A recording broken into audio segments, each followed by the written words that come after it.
आज हम आपको त्रिभुजों की समरूपता और थ्योरम 6.3 बताएंगे। तो हम पहले त्रिभुजों की समरूपता के बारे में जानेंगे। जैसे मान लीजिए अगर दो त्रिभुज दिए हों, एक त्रिभुज है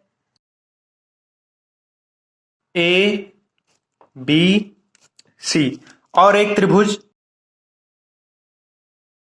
पी क्यू आर है। तो त्रिभुज ए बी सी और त्रिभुज पी क्यू आर ये दोनों त्रिभुज समरूप कब होंगे, ये हम आपको बताएंगे। तो अगर दो त्रिभुज समरूप तभी होते हैं जब उनके संगत कोण बराबर हो। मतलब कि अगर कोण ए कोण पी के बराबर आता है। पहला नियम है हमारा त्रिभुजों की समरूपता का दो नियम है, जिसमें हमारा पहला नियम है कि अगर संगत कोण बराबर हो तो दोनों त्रिभुज क्या होंगे, समरूप। तो मतलब कोण ए बराबर कोण पी। इसी प्रकार कोण बी दूसरे त्रिभुज की संगत कोण क्यू होगा, कोण क्यू। कोण सी बराबर कोण आर। तो देखिए दो त्रिभुज थे, इनके संगत कोण बराबर हैं, तो ये दोनों त्रिभुज क्या होंगे, समरूप होंगे। त्रिभुजों में समरूपता दिखाने के लिए दूसरा नियम है हमारा संगत भुजाओं का अनुपात बराबर होना चाहिए। मतलब ए बी बटे दूसरे त्रिभुज की संगत भुजा पी क्यू बराबर बी सी, दूसरे त्रिभुज की संगत भुजा क्यू आर है, क्यू आर बराबर होगा ए सी, दूसरे त्रिभुज की संगत भुजा पी आर, यहां लिख दीजिए पी आर। ठीक, अगर दो त्रिभुज तभी समरूप होते हैं जब उनके संगत कोण बराबर हो। मतलब कोण ए बराबर कोण पी, कोण बी बराबर कोण क्यू, कोण सी बराबर कोण आर। या फिर दूसरा नियम यह है कि उनके संगत भुजा का अनुपात क्या होना चाहिए, बराबर, तभी वो दोनों त्रिभुज क्या होंगे, समरूप होंगे। अगर ये दोनों त्रिभुज समरूप दिखाना हो तो हम ऐसे दिखा सकते हैं, त्रिभुज ए बी सी ये समरूप का चिन्ह होता है, ये समरूप का चिन्ह होता है। और अगर ऐसे लिखा है त्रिभुज ए बी सी बराबर के ऊपर समरूप का चिन्ह ऐसे लिखा हो त्रिभुज पी क्यू आर, इसका मतलब यह है कि त्रिभुज पी क्यू आर और त्रिभुज ए बी सी दोनों सर्वांगसम है जब ऐसा चिन्ह लगा हो। लेकिन जब ये समरूपता का चिन्ह होता है, अगर समरूपता का चिन्ह लगा है तो दोनों त्रिभुज क्या होंगे, समरूप होंगे। P Q A B C त्रिभुज पी क्यू आर के समरूप है, ये समरूपता का निशान है। एक चीज और जान लीजिए कि अगर त्रिभुज ए बी सी और पी क्यू आर को हम सर्वांगसम दिखा दें तो भी त्रिभुज क्या हो जाएंगे, समरूप। ये ध्यान दीजिएगा, हम यहां पर भी लिख भी दे रहे हैं कि अगर दो त्रिभुज सर्वांगसम है तो वो समरूप भी होंगे। लेकिन अगर दोनों त्रिभुज समरूप हैं तो सर्वांगसम नहीं होंगे, ये याद कर लीजिएगा, हम यहां पर लिख दे रहे हैं। यदि दोनों त्रिभुज सर्वांगसम हैं तो दोनों त्रिभुज समरूप भी होंगे।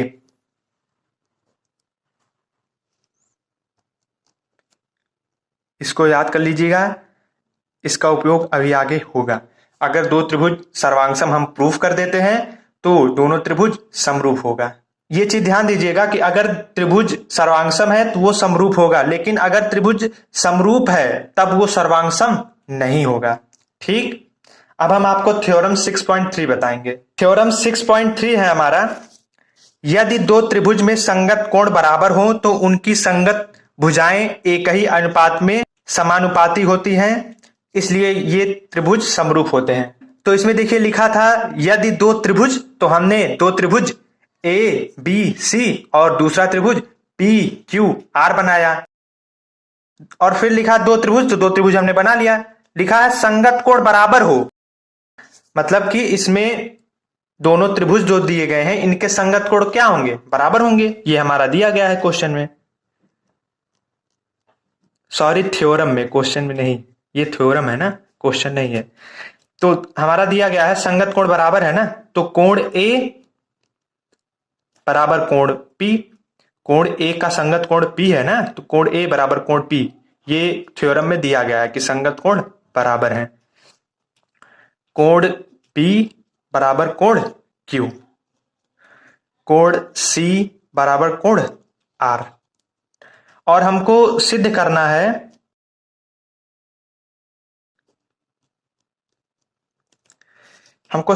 है इनकी संगत भुजाएं एक ही अनुपात में समानुपाती होती हैं। इसका मतलब क्या? इसका मतलब ये है कि दोनों त्रिभुज जो दिए गए हैं इनकी संगत भुजाओं का अनुपात बराबर होगा। मतलब कि ए बी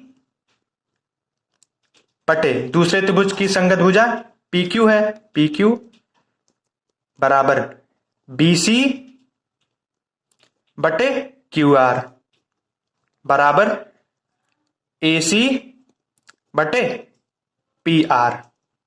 ठीक, जब ऐसा हो जाएगा तो हमारा प्रूव हो जाएगा, क्योंकि देखिए लास्ट में लिखा है इसलिए ये त्रिभुज समरूप होंगे। तो ब्रैकेट में आप चाहे लिख दीजिए त्रिभुज ए बी सी समरूप त्रिभुज पी क्यू आर।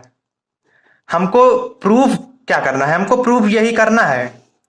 जैसे ही ये प्रूव हो जाएगा तो अपने आप त्रिभुज समरूप हो जाएंगे ये दोनों। ठीक, तो हमको यही प्रूव करना है। तो इसको प्रूव करने के लिए रचना करना पड़ेगा। ठीक,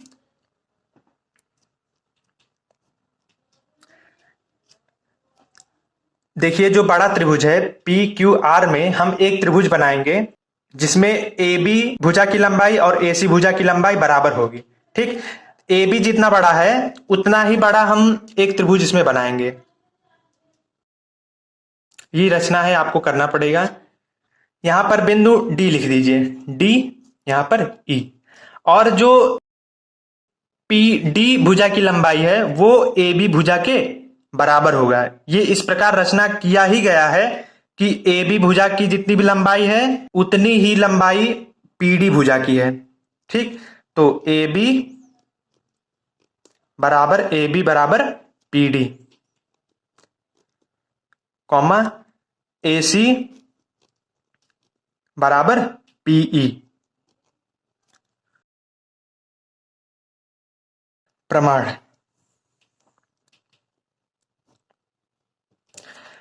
इसमें हमको पहले क्या करना है, जो त्रिभुज ए बी सी दिया गया है और जो त्रिभुज पी डी ई दिया गया है दोनों को समरूप दिखाना है। ठीक, तो हम त्रिभुज ए बी सी व त्रिभुज पी डी ई में तुलना करेंगे। ठीक, तो देखिए त्रिभुज ए बी सी और पी डी ई, देखिए यहां पर ए बी जो है पी डी भुजा के बराबर है, तो ए बी बराबर पी डी, यहां लिख दीजिए पी डी। और कोण ए कोण पी के बराबर है, ये दिया ही गया क्वेश्चन में, कोण ए कोण पी के बराबर है। ये कोण आपस में बराबर है, यहां पर लिख दीजिए कोण ए बराबर कोण पी। और एसी भुजा की लंबाई पीई भुजा की लंबाई के बराबर है रचना से ना, तो यहां पर लिखेंगे एसी बराबर पीई। इसमें लिख दीजिए ब्रैकेट में रचना से, इसमें लिख दीजिए दिया है और इसमें लिख दीजिएगा रचना से। तो देखिए ये भुजा है और ये कोण है, ये भुजा है, तो भुजा कोण, ये भुजा है ना और ये कोण है, ये भुजा है, तो भुजा कोण भुजा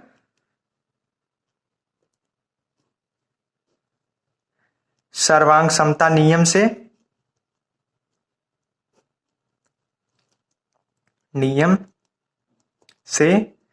त्रिभुज ए बी सी सर्वांग सम होगा त्रिभुज पी डी ई के। ठीक, और हमने आपको अभी बताया है कि अगर दो त्रिभुज सर्वांगसम है तो वो दोनों त्रिभुज समरूप भी होंगे। तो त्रिभुज ए बी सी समरूप त्रिभुज पी डी ई के। और हमने आपको बताया था कि अगर दो त्रिभुज समरूप हैं तो उनके संगत कोण क्या होंगे, बराबर होंगे।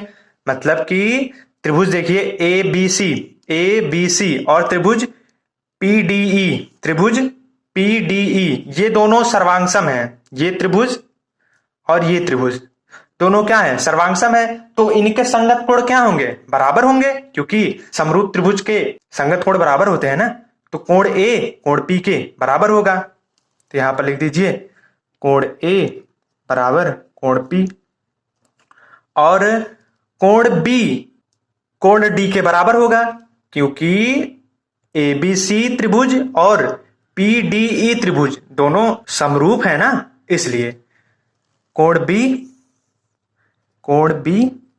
बराबर कोण डी, और कोण सी बराबर होगा कोण ई के। ठीक, कोण सी बराबर कोण ई के। परंतु यहां पर लिखिए परंतु, अब अगर आप ध्यान से देखेंगे तो थ्योरम में हमको शुरू में दिया गया है कोण ए बराबर कोण पी, कोण बी बराबर कोण क्यू के। तो यहां पर लिख दीजिए कोण बी बराबर कोण क्यू। और यहां पर देखिए कोण सी बराबर कोण आर दिया गया है, कोण सी बराबर कोण आर। तो ये दोनों त्रिभुज जब ए बी सी समरूप हो गए पी डी ई के, तो इनके संगत कोण बराबर हो गए। कोण ए बराबर कोण पी, कोण बी बराबर कोण डी, कोण सी बराबर कोण ई। लेकिन हमारा क्वेश्चन में दिया गया है कोण बी बराबर कोण क्यू, तो वही चीज हमने यहां पर लिखा कोण बी बराबर कोण क्यू। यहां पर कोण बी बराबर कोण क्यू लिख दिया, यहां पर कोण सी बराबर कोण आर, यहां पर हमने कोण सी बराबर कोण आर लिख दिया। तो देखिए यहां पर भी बी है, यहां पर भी बी है, एक पक्ष बराबर है, तो ये दोनों भी आपस में क्या होंगे, बराबर होंगे। अतः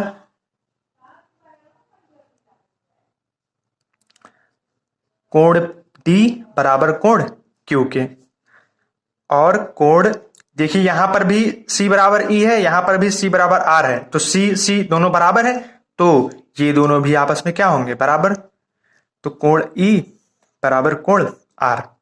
तो कोण डी जो है कोण क्यू के बराबर आ गया, कोण ई जो है कोण आर के बराबर आ गया। अब चित्र में ध्यान से देखिए, ये कोण और ये कोण दोनों बराबर आ गए। कोण डी कोण क्यू के बराबर आ गया, कोण ई कोण आर के बराबर आ गया। देखिए ये दोनों कोण बराबर हैं और ये दोनों कोण बराबर हैं। जब दो कोण बराबर हैं तो उनके बीच की दूरी भी तो बराबर होगी। मतलब इन दोनों के बीच की दूरी और इन दोनों के बीच की दूरी क्या होगी, बराबर होगी। मतलब कि रेखा क्या है, समांतर है। एक बार फिर से, कोण डी कोण क्यू के बराबर है, कोण ई कोण आर के बराबर है। जब संगत कोण बराबर हैं तो इनके बीच दूरी भी तो बराबर होगी। जितना दूरी यहां पर होगा उतना दूरी यहां पर भी होगा। ठीक, मतलब कोण क्यू कोण डी के बराबर है, कोण आर कोण ई के बराबर है। कोण बराबर है तो इनके बीच की दूरी भी बराबर होगी, मतलब कि रेखा क्या है, समांतर। अतः डीई समांतर क्यू आर, ये दोनों रेखा आपस में क्या होंगे, समांतर, क्योंकि ये कोण इस कोण के बराबर है, ये कोण इस कोण के बराबर है, संगत कोण बराबर है, इसलिए रेखा क्या होगी, समांतर। तो हमने यहां पर समांतर दिखा दिया। अब देखिए डीई समांतर क्यू आर है, थेल्स प्रमेय से भुजाओं का अनुपात क्या होगा, बराबर होगा। ये दोनों रेखा समांतर है ना, तो थेल्स प्रमेय से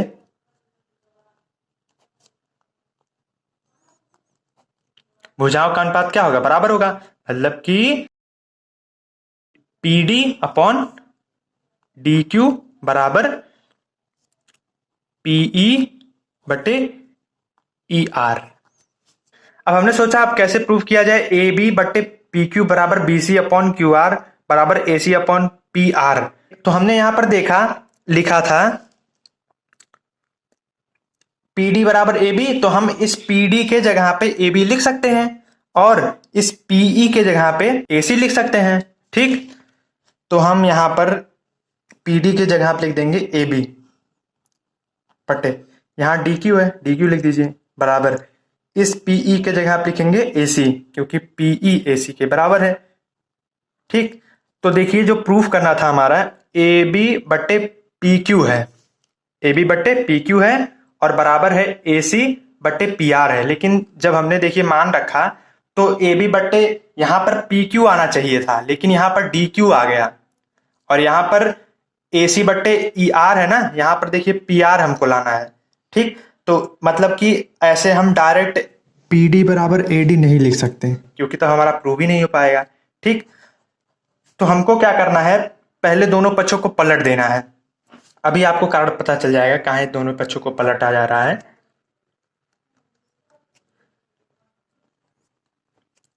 दोनों पक्षों को पलट दीजिए। अब दोनों पक्षों में एक जोड़ दीजिए।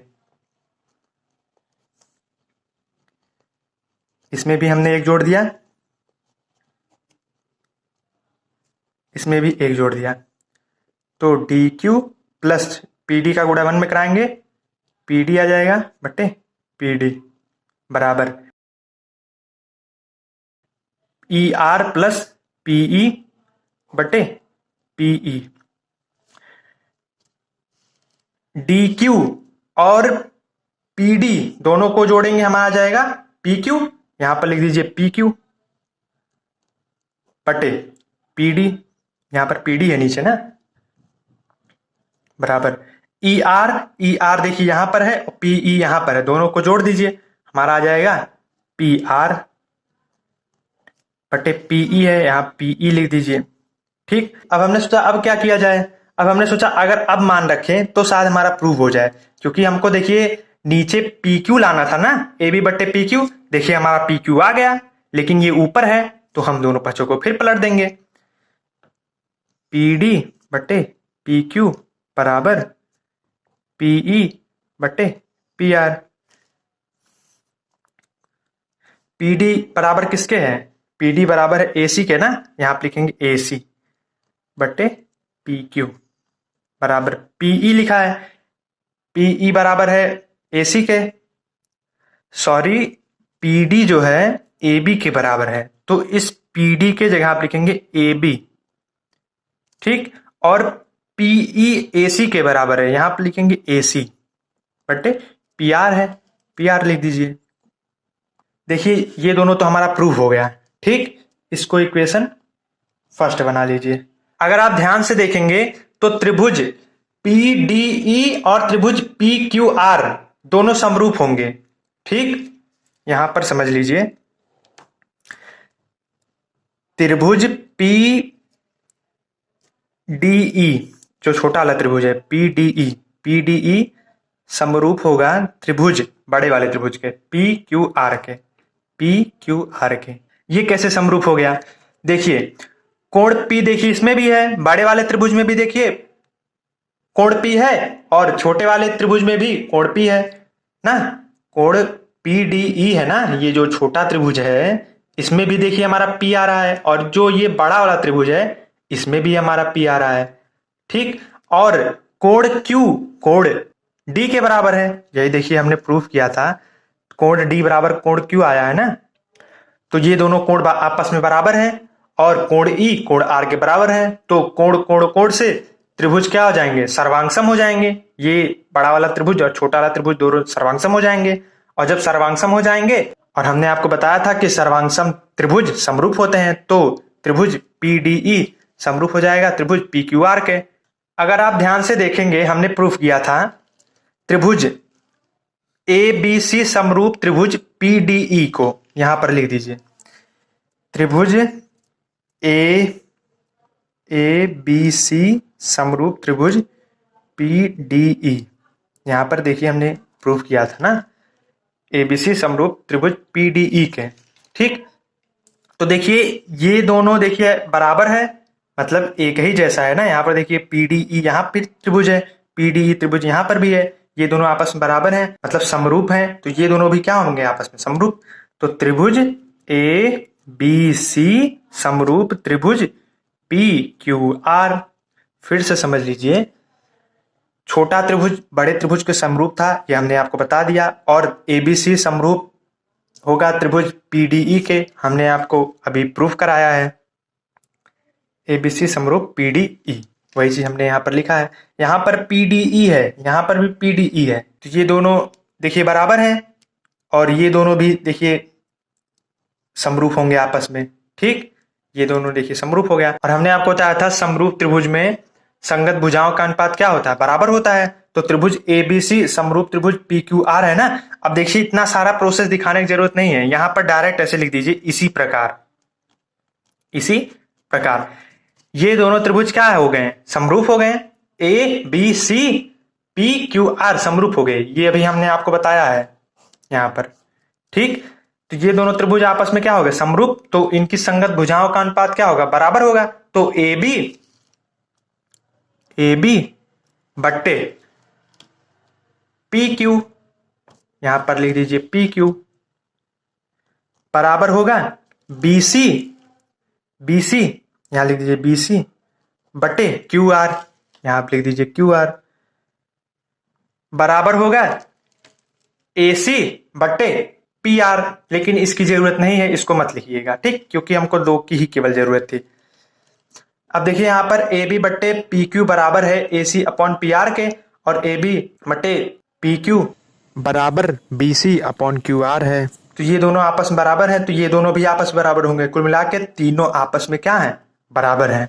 ठीक, क्योंकि ये इसके बराबर है, ये इसके बराबर है, तो तीनों आपस में क्या होंगे, बराबर।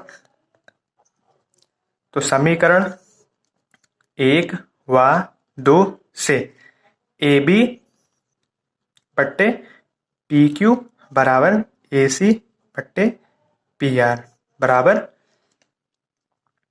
ए सी बट्टे पी आर बराबर बी सी बट्टे क्यू आर। ठीक, यही हमारा प्रूफ करना था, यही हमारा प्रूफ हो गया। देखिए प्रूफ हमको करना था ए बी बट्टे पी क्यू बराबर बी सी बट्टे क्यू आर बराबर ए सी बट्टे पी आर। तो वही चीज देखिए हमारा आ गया। बस ए सी को देखिए, बी सी को यहाँ पर लिखा गया है, ए सी को यहाँ पर लिखा गया है, उससे कोई दिक्कत नहीं। अगर आप ऐसा लिखना चाहते लिख सकते हैं। इसको हमने यहाँ पर लिख दिया, इसको यहाँ पर लिख दिया, प्रूव हो गया हमारा। ओके, इसी प्रकार थ्योरम 6.3 कंप्लीट हुआ। धन्यवाद।